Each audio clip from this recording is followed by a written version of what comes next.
Hi there, Sandra here from Create in Spain. Glad you can join me today. I am back to stamp making today and I'm going to be doing a happy birthday stamp. Now you may be thinking, well, what have you got this down here for? Well, I decided it would be fun to make a drop shadow birthday stamp and to see how that turned out.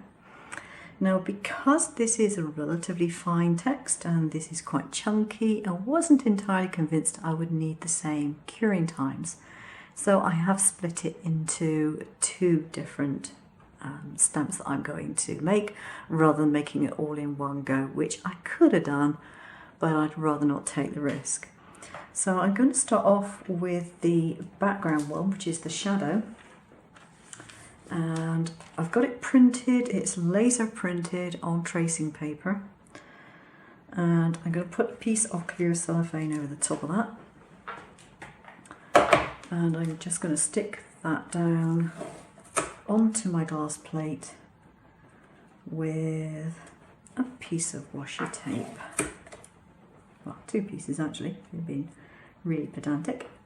There we go. This is a relatively tight fit, but it'll do the job. Now, because I've used this before, it's tacky on one side, so I'm going to use that tackiness to position it on top of my design and keep it in place. I have my little timer set up for 40 seconds, and I think I'm going to do 40 on the back and 30 on the front. The reason for that is that I'm pretty sure that 40 each way would probably do the narrower design, the actual lettering that I want to show up most. And I don't want to over cure this, so I just get a plain blotch. That's not what I want to do. So notice that now it's a bit cooler around. I've got a few bubbles appearing in my stamp gel which don't come in quite as much when it's warmer out. It does like quite a nice warm temperature to work in. Right, so going over the top with my second piece of cellophane, making sure that I go from the centre out. I'm checking that it's going to completely and utterly fill my dam, which it looks like it will do. So, don't have a problem here. I've not actually made these stamps for ages. No particular reason other than the fact I didn't need any. Which I suppose is a particular reason, but that's why. Okay, so into my UV lamp. And I'm going to put that in for 40 seconds. Now, for anyone who hasn't seen my stamp making videos before, I have a huge playlist, but I have them a shorter list in a list, I think it's called my most important stamp making videos. And if you do want to give it a go, for goodness sakes, watch those before you watch any of the others, because I've been doing this for about 4 years and the method has got better over time.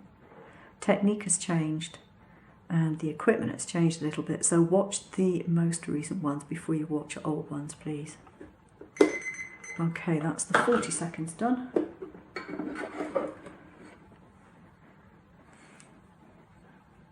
Turn it over, and I have another timer, so I'm going to set that one for 30 seconds.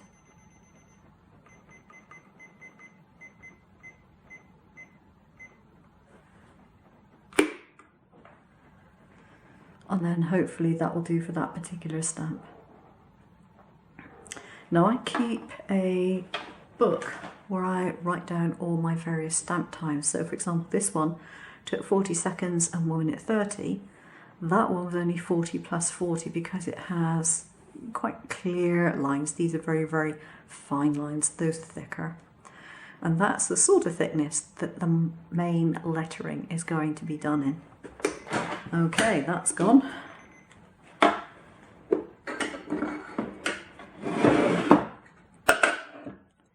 So fingers crossed. So I'm going to lift it up completely, and then the piece which has the tape on is the piece that I want to take off. And yes, I was right not to give it 40 plus 40 because that definitely looks as though it is well cured. Fingers crossed again, pick both layers up, peel the back layer off.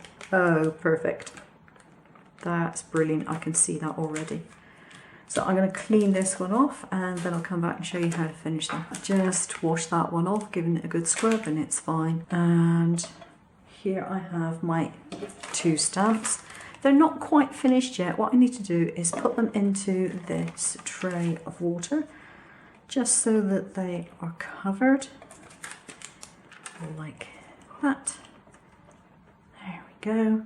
And I'm going to put them back under my lamp for about 4 minutes. Right, so here's my stamps. And I'm going to take them off of the backing paper. So this is a fake chamois, basically, that I purchased in Donti, which is a very well-known Spanish chain. It's basically like a Poundland type place.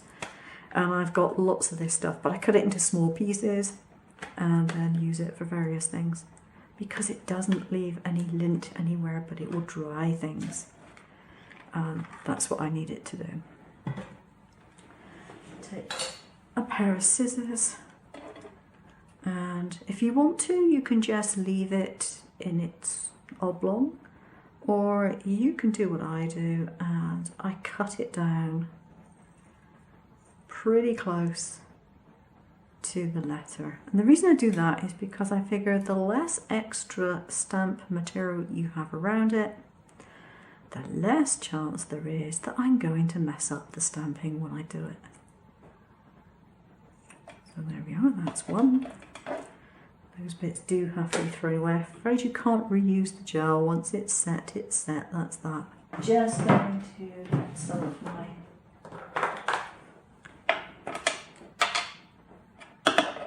inks here. What's that got on there? Got some crud on my ink. Okay.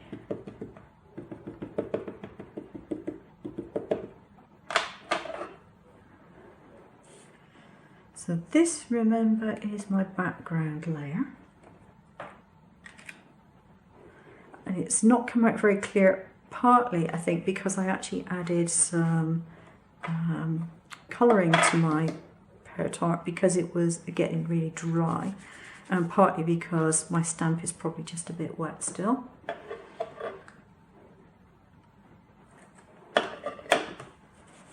So the basic shape is there. I'm just going to dab that dry a bit.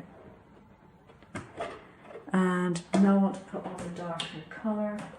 Go for Paris Dusk.